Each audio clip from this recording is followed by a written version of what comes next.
Hi everyone, I'm back to read the next chapter in Josefina's Surprise, A Christmas Story, Book 3, and I'm going to read Chapter 4. It's called La Noche Buena. Every day was colder than the one before, and Christmas Eve day was bone-chilling. The sky was dark as stone from dawn till dusk, and sleet fell without stopping. Josefina's hands were stiff as she and Clara put the final stitches in the altar cloth late that afternoon. At last the cloth was finished. Tia Dolores held one end and Anna held the other so that they could fold it carefully. One of the flowers Clara had embroidered ended up on top. Tia Dolores stroked the flower gently. "Clara," she said, "you have your mama's gift for embroidery. Truly you do." "I can't tell Clara's flowers from those Mama made," agreed Anna. A quick, pleased smile lit Clara's face. She took the silver thimble off her finger and held it out to Tia Dolores. "Thank you for sharing this with us," she said. Tia Dolores didn't take the thimble. Instead, she said, "Perhaps Josefina will let us keep it in her memory box. It'll be handy there." "See," said Josefina. "Go ahead, Clara. You can put the thimble in the box. It's on the shelf in our room." But Clara put the thimble in the palm of Josefina's hand and then curled Josefina's finger around it so that it was held tight in her fist. "No," Clara said, "I think you should go and put it in your memory box, Josefina." "See, put it safely away," said Tia Dolores. "And Clara, you'd better go too. It's time for you girls to change your clothes," she smiled. "It's Christmas Eve." Josefina and Clara hurried across the courtroom to their room. Francisca, who shared the room with them, had finished dressing. She'd left a small candle in the room to give Clara and Josefina light to dress by. But as they came in, it seemed to Josefina that the room was illuminated by more than one single candle. Josefina smiled when she saw why. Someone had laid out Josefina's mantilla, comb, and best dress on top of the trunk. The pretty yellow dress it brightened the whole room. Josefina walked towards it. Then she stopped, stared, and gasped in surprise. For there, sitting on top of her yellow dress, was Nina. Josefina lifted Nina up. She saw that Nina's face looked just as she remembered. The eyes Mama had sewn out of black thread still looked lively, and the mouth Mama had sewn out of pink thread still smiled sweetly. Nina's yarn hair was smooth and untangled. Her arms and legs were plumped with new stuffing, and best of all, Nina had a new yellow dress that exactly matched Josefina's. It had a long skirt and long sleeves gathered in puffs up near the shoulders. Nina even had a tiny new mantilla, like Josefina's, and pantalettes and a petticoat. Josefina hugged Nina and kissed her soft cheeks. "She's yours, Clara." "Oh, Clara," Josefina whispered. "Gracias." She hugged Nina closer. "I thought she never would be." "Why not?" asked Clara. I knew that you had her," Josefina admitted. "And You knew?" interrupted Clara. "See," answered Josefina. "Why didn't you say anything?" Clara asked.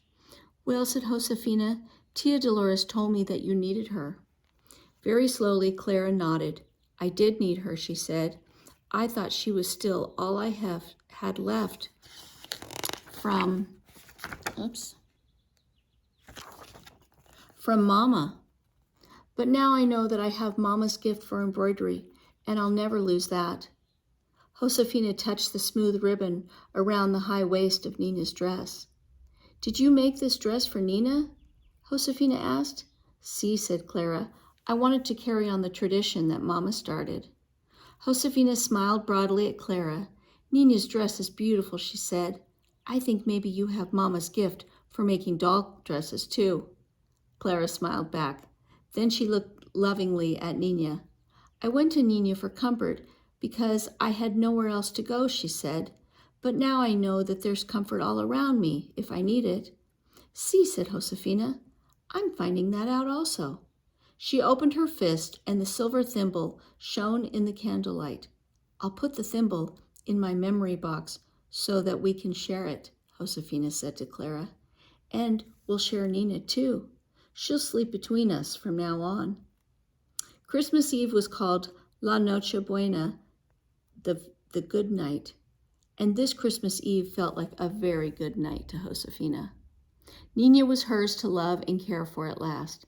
The weather was still sleety and cold, so Josefina wore a rebozo crisscrossed over her chest and tied behind her waist under the outer blanket she wore for warmth. She tucked Nina inside her rebozo and held her tight as she and her family walked to the village. It was later than usual because tonight Las Pasas, would end at the church, and the priest, Padre Simon, would begin Mass at the stroke of midnight. After Mass, everyone would stream out of the church into the frosty blackness and wish each other a Feliz Navidad, Happy Christmas. Then there was going to be a party at the Garcia's house. Josefina knew there would be music and dancing and a wonderful feast. Anna was bringing a silver tray piled high with sweet bizcochito cookies like Mama used to make. Josefina hugged Nina in happy anticipation of it all. A big bonfire glowed gold in the darkness in front of the church. Josefina was glad to see it. She was glad to go inside the church too, where it was dry. Sleet had beaded her blankets as if it were covered with thousands of tiny pearls. Josefina looked at the blanket, took the blanket off, and shook it. Just inside the door of the church, she checked to be sure that Nina was held safe in her rebozo, then hurried to catch up with Papa and Tia Dolores and her sisters. They were near the altar with Senora Garcia and other friends and neighbors who had come to decorate the church. Tia Dolores gave the altar cloth to Senor Garcia. Gracias, gracias, said Senor Garcia to Tia Dolores and the sisters. I am told that all of you had to work hard to repair this. God bless you. Everyone is grateful, added Senora Lopez. Now our altar will be as beautiful as it has been in years past. Padre Simon is on his way, said Senor Garcia. Some men from the village have gone to greet him and lead him to the church. Perhaps we had better begin to decorate. Soon it will be time to start Las Posas.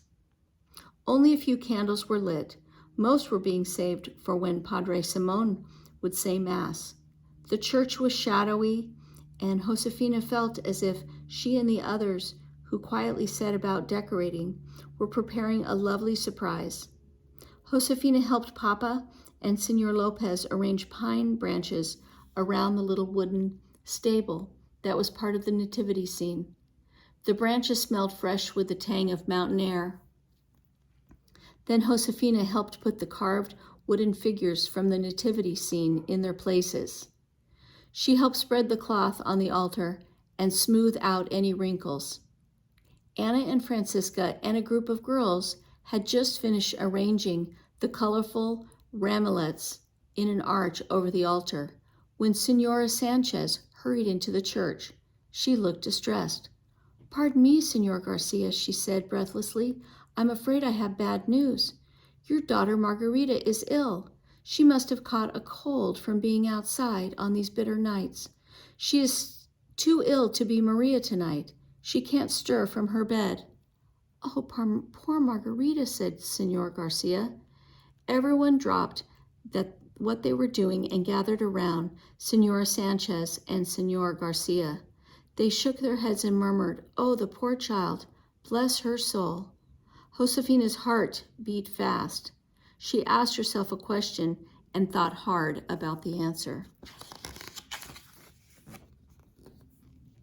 Slipping one hand inside her rebozo so that she was touching Nina, Josefina used the other hand to tug gently on Senor Garcia's sleeve.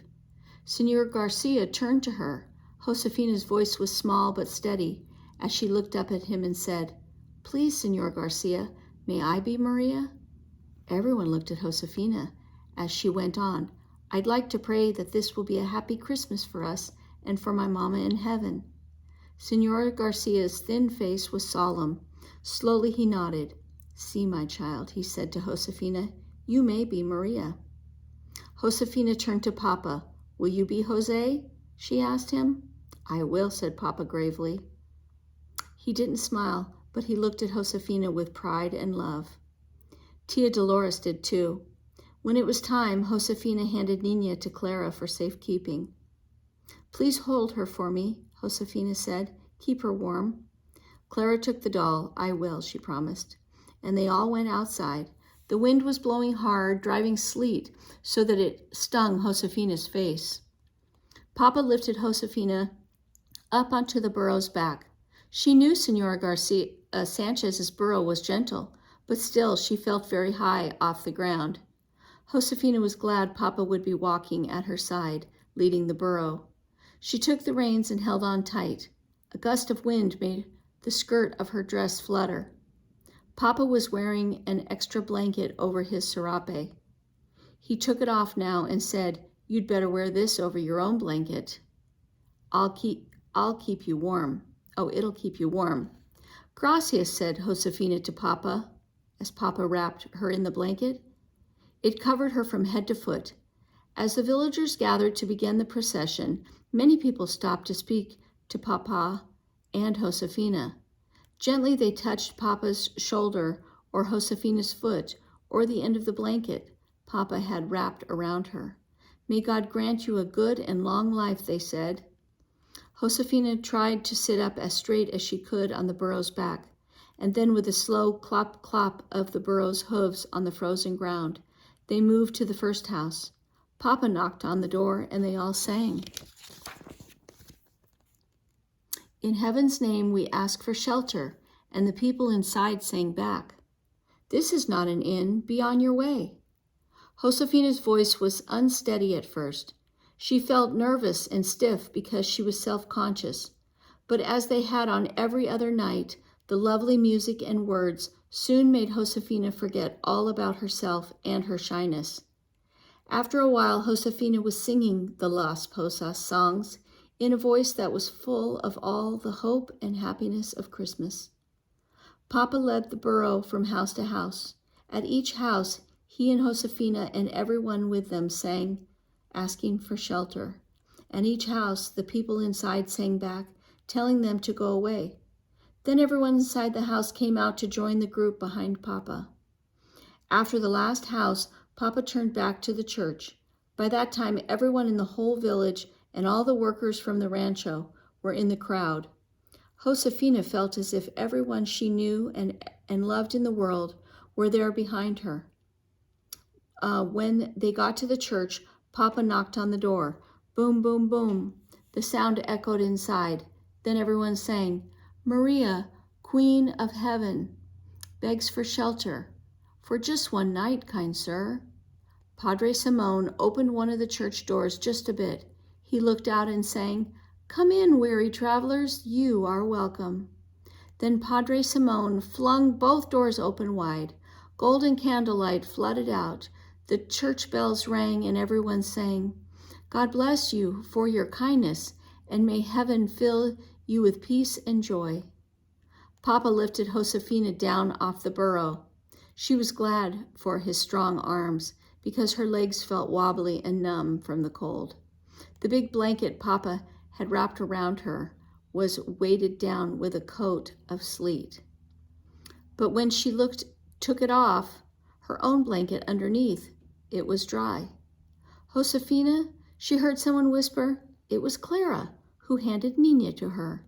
Josefina tucked Nina safe inside her rebozo again, and then Tia Dolores took Josefina by one hand and Papa took the other.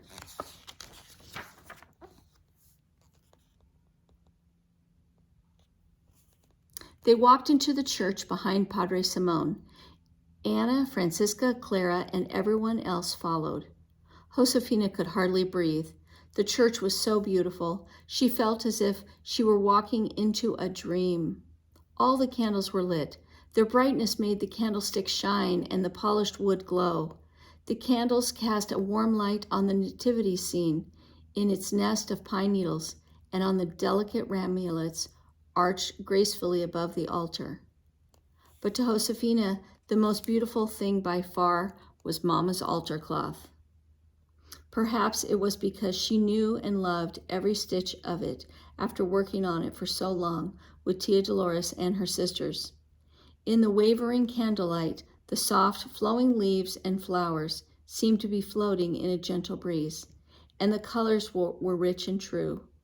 Josefina looked at the newly embroidered flowers with pride. Mama would be pleased, she thought. By now the church was full of people, and Padre Simone began the Mass. And when it was time for her to sing the beginning of the lullaby, Josefina stood up, closed her eyes, and sang. Sleep, my beautiful baby. Sleep, my grain of gold. Her voice was the only sound in the church, like a bird singing all alone on a mountaintop. Then Josefina closed her eyes, and everyone sang with her. The night is very cold, the night is very cold. Josefina listened to all the voices soaring up around her, and she felt as safe and as loved as she used to feel when Mama sang the lullaby to her. Josefina hugged Nina close, sure that her prayer for a happy Christmas had been answered. And that is the end of our book, Josefina's Surprise, Book 3, A Christmas Story. Hope you liked it. And next time we'll read Looking Back in 1824, A Peek into the Past.